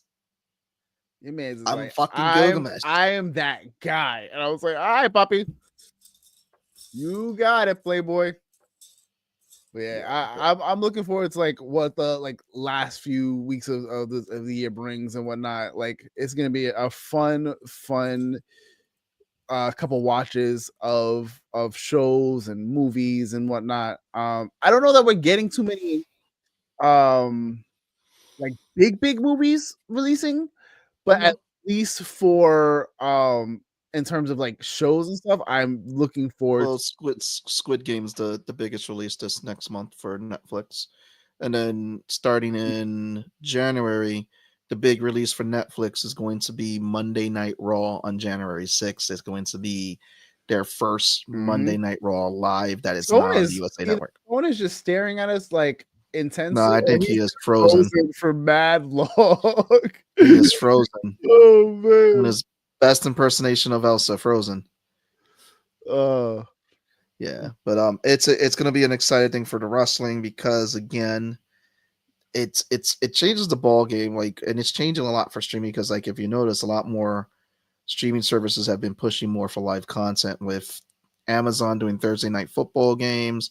Netflix did the Logan Paul Tyson fight, the Jake Paul Tyson fight, which I was about.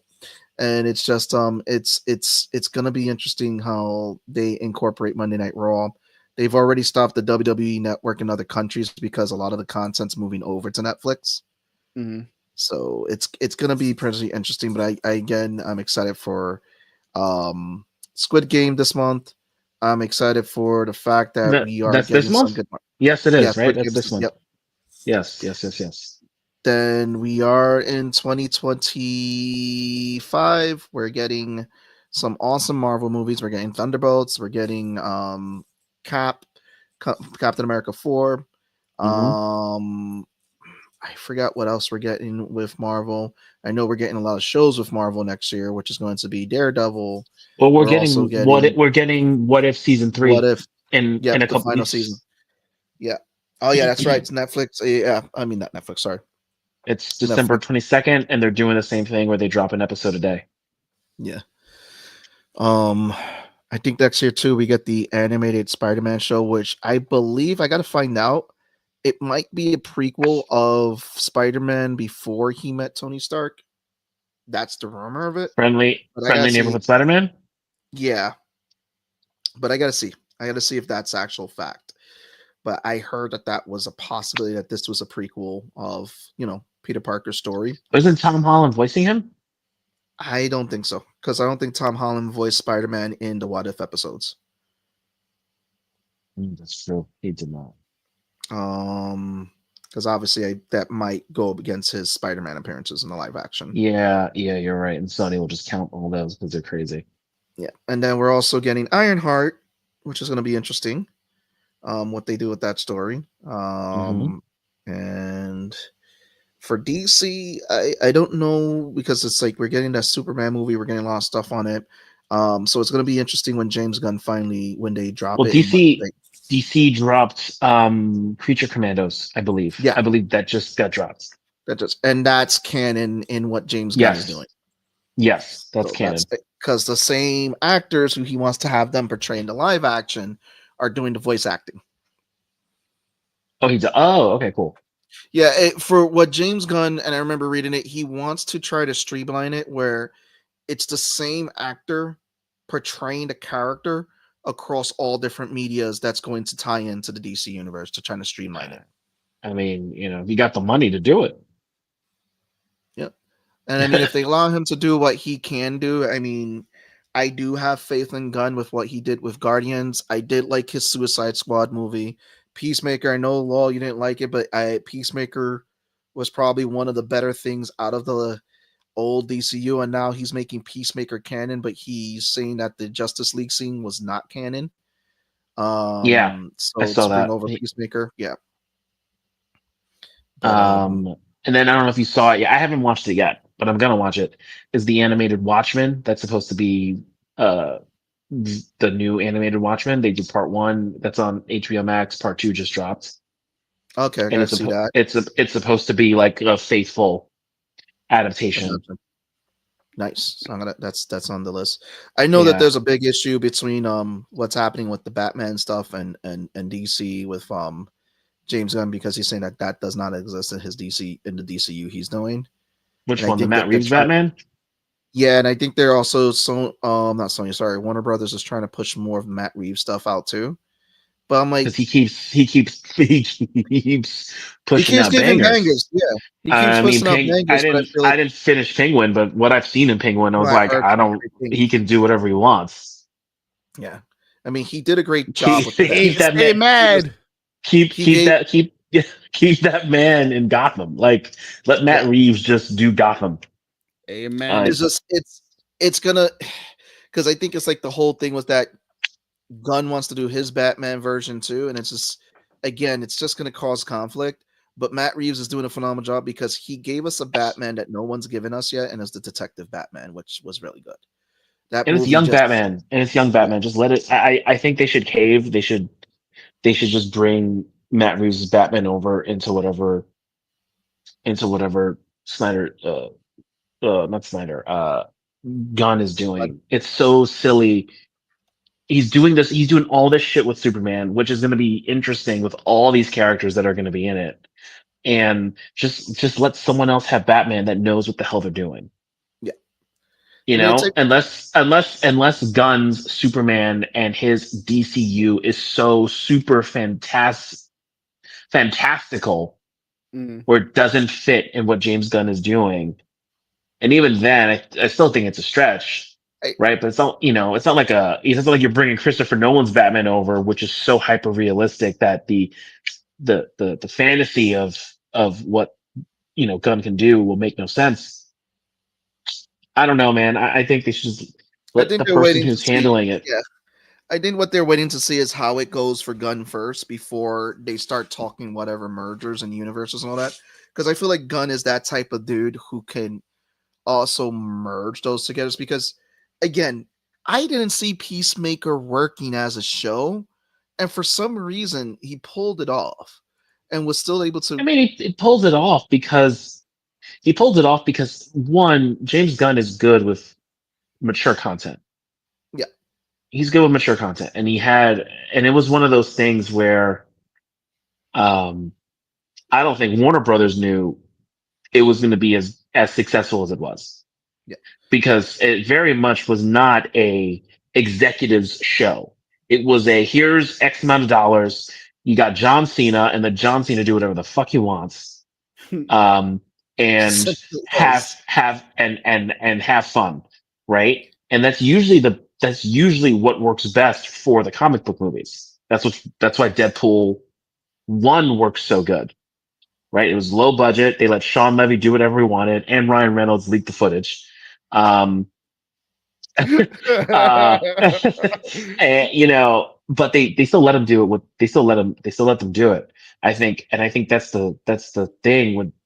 Once you start getting all these executives involved and all this other stuff, it just, these people who don't know what the fuck they're looking at, it gets convoluted, it gets messy. Like that's why I'm like really interested in what Superman's going to be, because that these castings of these specific characters are James Gunn, right? Like no executive is bringing in Guy Gardner as a Green Lantern. Plus, also too, it's people with Gunn has. If you look at the track record too, it's people with Gunn has worked with before. I know what you're gonna say. He should have been Hal, right? Thank you. Yes. As someone who voiced Hal, why not have him be Hal? He looks more like Hal. He is. I know. But Nathan Fillion is past the age, I would say, of a younger Hal Jordan. So don't do younger Hal Jordan. Because you cannot get Guy Gardner before you get Hal. It doesn't work that way. Maybe Hal is out in the universe doing his thing, and that's why Guy Gardner. Also, Nathan Fillion. Parallax. Give me Nathan Fillion as a fucking bad guy. I will fucking eat that shit up all day. That'd be the craziest fucking heel turn ever.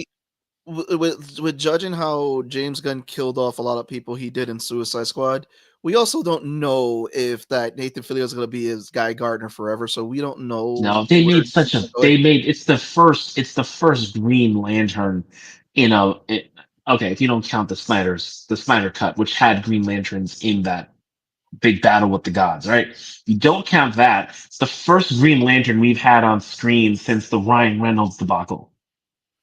They're not going to kill off Guy Gardner. No, they're not. Unless someone gets Guy Gardner's ring and becomes the next Lantern, who knows? But what continuity is that? Like, I mean, look, we all want Hal Jordan. We all desperately want Jon Stewart. We got Guy Gardner. Like, all right, whatever. And he's giving us Nathan Fillion to be a Green Lantern, which is, for us kids who grew up watching Justice League, it doesn't match what we're looking for. But the fact of the matter is, they're giving Nathan Lane Nathan Lane as a Green Lantern would be fucking crazy. Is Hal Jordan? No, but also too, make him Kilowog. We also got to consider this for Nathan Fillion. He's been busy with a lot of other projects outside. Like he's been busy with his show. Was it The Rookie? That's still on? Yeah. It's doing good. It's doing good, man. He's not a rookie anymore. He's a TO now. Yeah. He's a training HR. officer. Yeah. I believe it was like, it was one of the things he was going to graduate, but he decided like, I want to be a TO, and it's like, that's what you want to do, okay? And they made him a TO, so he's like a permanent TO. So yeah, it's still going. It's like great casting. I've never watched it, but I've seen so many clips that I know exactly what happens. Okay. No, the show is, I've seen episodes. The show is pretty good. It's pretty good. I enjoy it. I mean, he has good TV shows until they get shafted, like Castle. No, this show has been solid. Honestly, it's been solid, and like it's the network, the cast, and I don't think the cast is great. I don't think he had a lot of control with Castle. But like, it's true. Nathan Fillion. No, the executives are like homegirl, who voices Talia al Ghul in a lot of. She voiced her in Arkham City. She wanted more money. She wanted more money. I think Nathan was behind it, like supported her and all that other stuff, and they decided, no, we can do the show without you. It was really weird.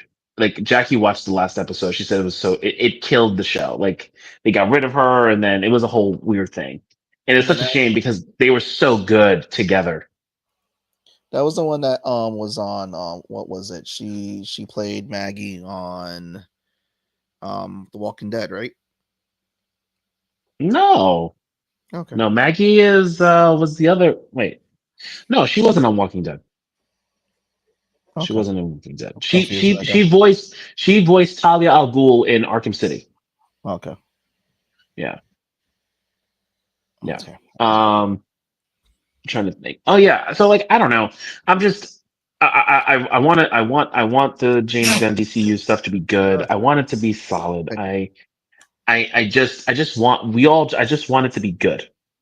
I don't need it to be this hodgepodge of nonsense. Just give us a good, decent movie. I think DC has an opportunity to fill the void in which I feel Marvel has not filled since Endgame in superhero movies. They're finally getting their shit together on TV shows. Finally. Right? But we'll see as we continue. Well, someone said it too, and they've confirmed my theory because I saw on another channel on TikTok. Someone was like, if you look at what happened with Marvel, and this is Disney as a whole, when Iger left, a lot of those first productions like WandaVision and all that were already put under, they were being put together while Iger was still there. But when Iger left, Bob Chapek took over, and from what they were saying is that Chapek wasn't focused on quality. He was pushing these guys. Oh, I know. They were pushing so much content out. They didn't know they were stretching themselves thin. They were putting a bunch of people in. What they were doing was like, hey, let's just they were feeding people what they wanted, but they were feeding people characters, but not doing it the correct way. Like they were like, oh, we're going to give you Secret Invasion because everyone's been asking for Secret Invasion, but then you shit the bed on Secret Invasion. You're gonna give us, you're gonna cast the perfect Moon Knight, but we're not gonna end the show well. Yes, they had high marks with Miss Marvel, but that's because Homegirl carried that show on her back. Yeah, she's amazing as Miss Marvel. She was the show. She was a she was the show. Yeah. Without her, Miss Marvel. Without her, exactly. Like her enjoyment for that character, her love for that character resonated through that entire show. She stole the movie. Yeah, she's But it's like, you can see again, like the only reason like also too Guardians did so well part 3 is because that was them just giving Gunn free range because it was the last thing he was doing for them, which was pretty dope. He had that story already written out. But you can see a lot of the quality, and it wasn't just the Marvel stuff. It was a lot of Star Wars stuff that got dipped on. It was a lot of Disney content because Chapek was just focused on, okay, we're just going to pump stuff out because of the name, because people are going to buy the name, and we just have to fill up the app with a bunch of stuff. Whereas as Iger, I'm glad that Iger stepped back because he's now more focused on quality. And it's allowed Marvel too, because again, with Marvel, it's giving them that time, because when they noticed that the Daredevil show wasn't doing right when they got to view everything during the writer strike. It kind of helped them also to change their tune of how they're delivering content, which I think was the reset they needed. Because again, it was getting to the point where some of the stuff like Doctor Strange and what was annoying about Doctor Strange is that the writers for that show, I mean for that movie, didn't watch WandaVision to try to link up with it, which is like, how do you do that? That this is supposed to be an interconnected universe, and just kind of like shitted on what you did with the show. So it's gonna be interesting now that they've had that break, because even with Captain America, they really want this to do really well. They've done so many reshoots. They've even cut parts out. Like Seth Rollins was supposed to be part of the Serpent Society, so they said they've cut out the Serpent Society, but they kept Esposito, whose character is one member of the Serpent Society, so we may still get them later. They've been really focusing on that Red Hulk, and they've been really focusing on how well they're doing on test screenings with this movie.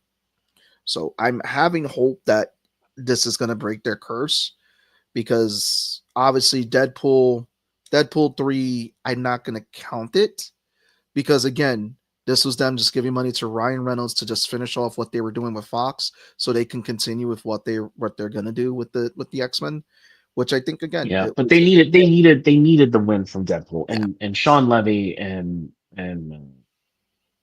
Ryan and which is Hugh, also like they all love those characters, and so yes, to your point, they let them finish up what they started, but they were able to do so many things in that movie. One, get everyone excited about Marvel, close out Fox, bring in cameos that people didn't think were going to happen, and then still connect it to the greater MCU with the TVA and make it be its own thing, and then they can pull him in when they need to. Like they have to accomplish a lot of things, more so than what Guardians had to do. Guardians 3 just finished. Like they let Gunn finish Guardians 3, and then you have the Guardians of the Galaxy, and you fucked up Adam Warlock, and we're just gonna let that be. You know, and that's it. But Deadpool 3 had to be better than Deadpool 1 and 2 and still be a Disney movie and still connect to the MCU. And it did all that. It blew everything out the water. And it also got people excited though, talking about possibilities, because again, may see Channing Tatum again as Gambit. Who knows?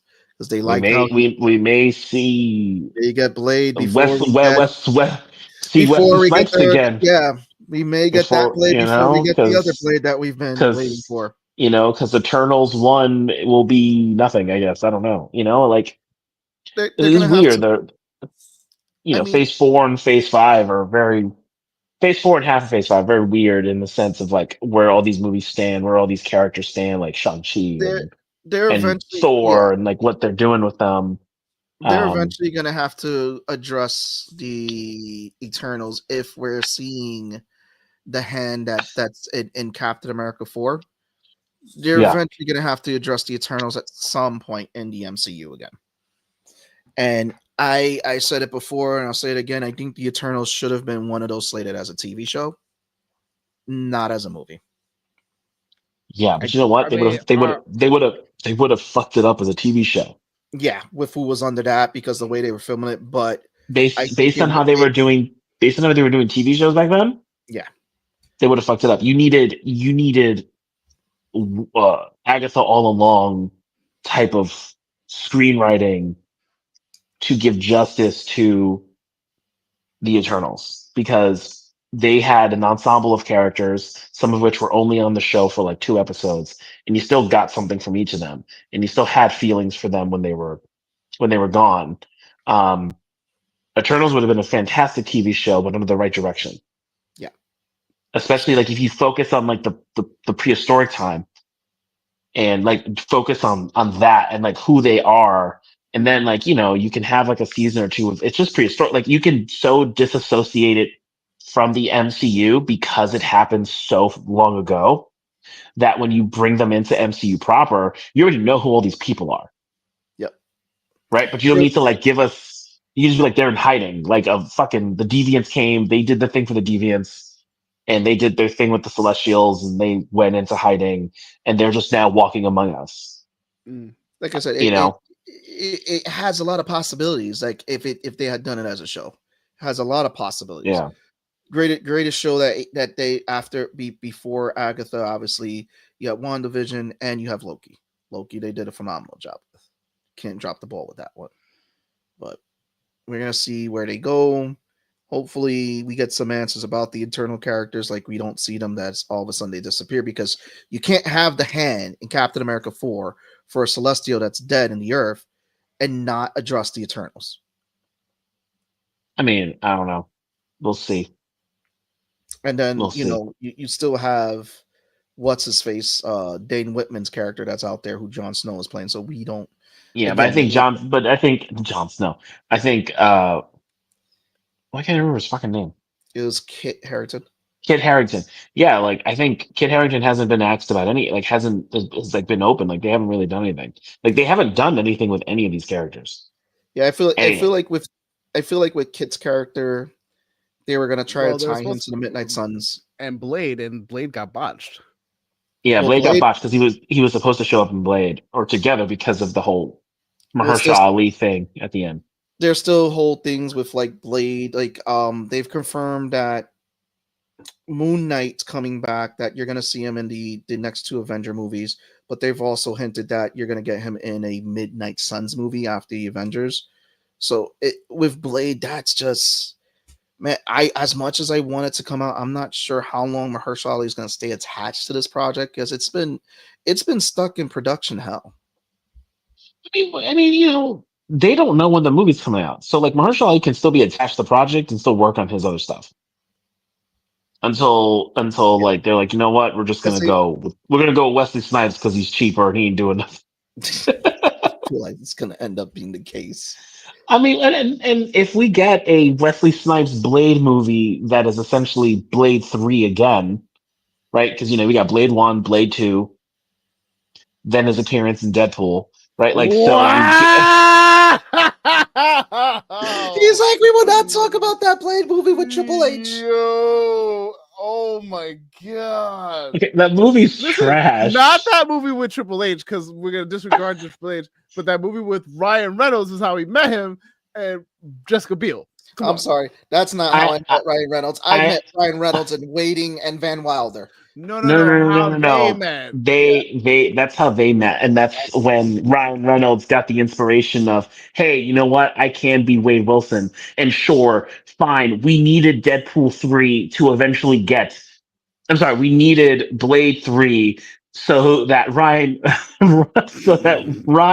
can feel confident that he can be Wade Wilson. Fine, it has its place in the universe, but it's not a movie that I consider canon to the Blade, duology. Okay, if we get Wesley Snipes again as Blade, it'll be Blade 1, Blade 2, which came out when we were adolescents.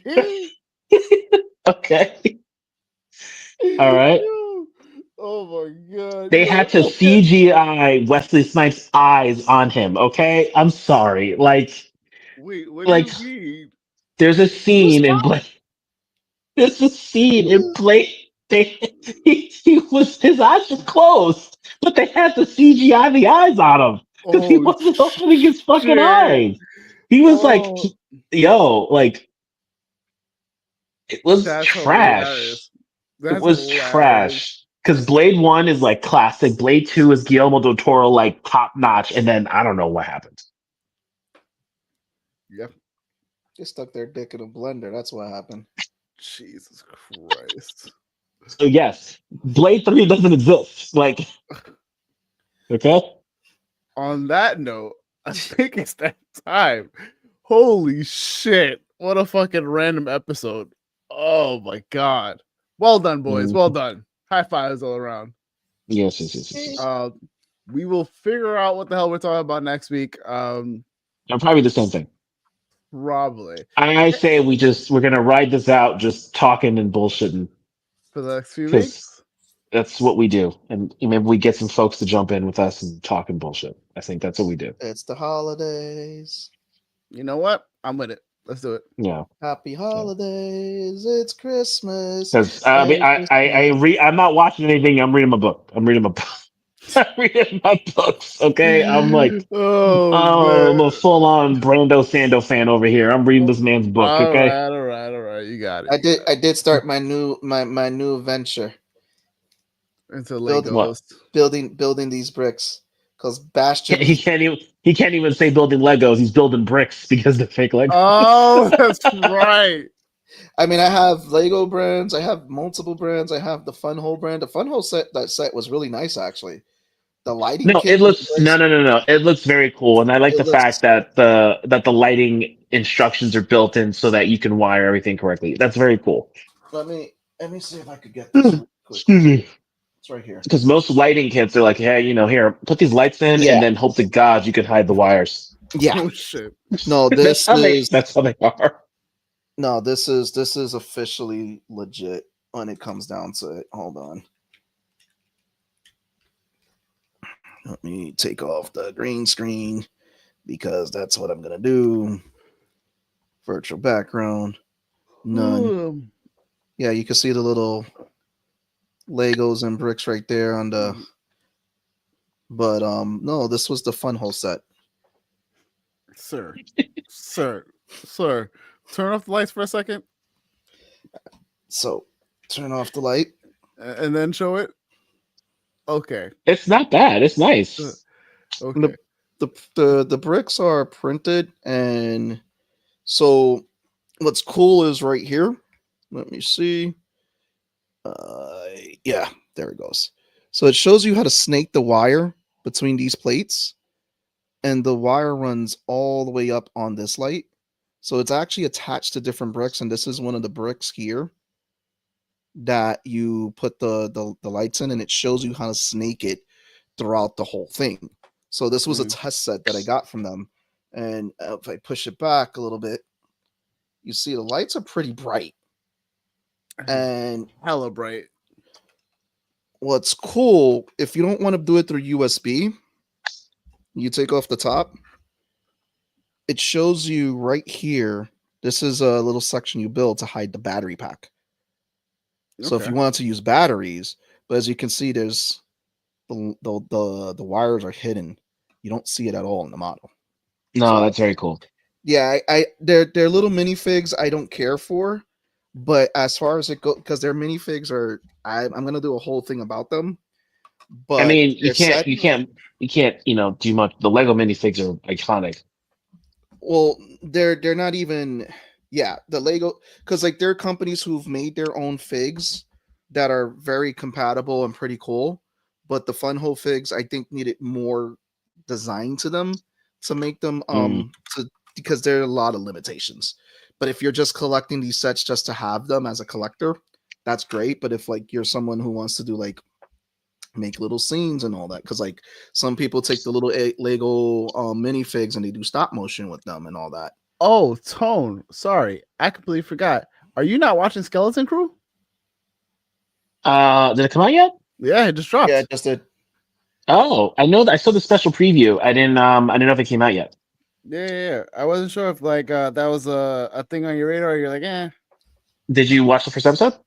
I have not yet. Yeah. If it's rating good, I'll check it out. That is always your thing now. I mean, it's forever been your thing, but it's mostly, especially now. You're like, I gotta add something to the list. I'm not doing it. I can't be wasting my time here, man. I can't be wasting my time. Yeah, no. Fair enough. Again, it depends. Especially if it's like anime is hard because I gotta watch anime on my own personal time where I'm not with my children and I'm not with my wife, and I don't have travel. Anime is the hardest one. Everything else I can kind of get away with, and then like Star Wars adjacent, like Antonio will watch it with me. But like if it doesn't have the things he wants in a Star Wars thing, he's like, I don't know, I'm not watching this. Like I was like, you want to watch Andor with me? He watched the first episode. He's like, Dad, This sucks. This sucks. Okay. I mean, granted, Andor's a hard watch for a young Star Wars fan. Yeah. It wasn't made for younger Star Wars fans. It was more Mandalorian. He could watch. Yeah, You can watch Mandalorian all day, every day. Okay. All right. I can take you in cold, or I can take you in warm. Okay, like the hardest first wild ever. I remember I watched that shit on the train. I was like, "Yo, I'm in on this show. I don't care what else." I remember you watching it on the train and then immediately hitting us up, going, "You need to watch this now." I was walking to work and I sent you my Disney Plus info. I was like, "You need to watch The Mandalorian right now." I don't know how Disney did it. We got our first TV show based on The Mandalorian, and it's amazing. You need to watch it. Everyone needs to watch The Mandalorian. How far we've come from 2019. Jesus, yes. Anyway, yeah. Catch us next week. We'll talk more shit. I'll talk more bricks. You can catch me on Bastion Brick Guy on Instagram, the BBG. Wait, seriously? That's your Instagram handle for bricks? Yeah. All right, cool. Bastion Brick Guy. So I've got it for Instagram, Blue Sky, Facebook, TikTok, YouTube. So I'm preparing for stuff for next year because I've been possibly do another social media account. Yeah, I gotta do something on these fucking socials. I'm just I don't want to. I don't want to. But you don't have to. At this point, it's not worth it. Don't do it. I'm just posting pictures of what I have and what I've done, and then, I mean, I've gotten so far as downloaded the Lego app, the Lego, program that allows you to digitally design, which is like, oh, and then it gives you the list of the pieces so you can actually build it. But apparently, you do such a good job, you post it on Bricklink, and people can vote your stuff up, and if it gets built into an official set, you get commissions for it.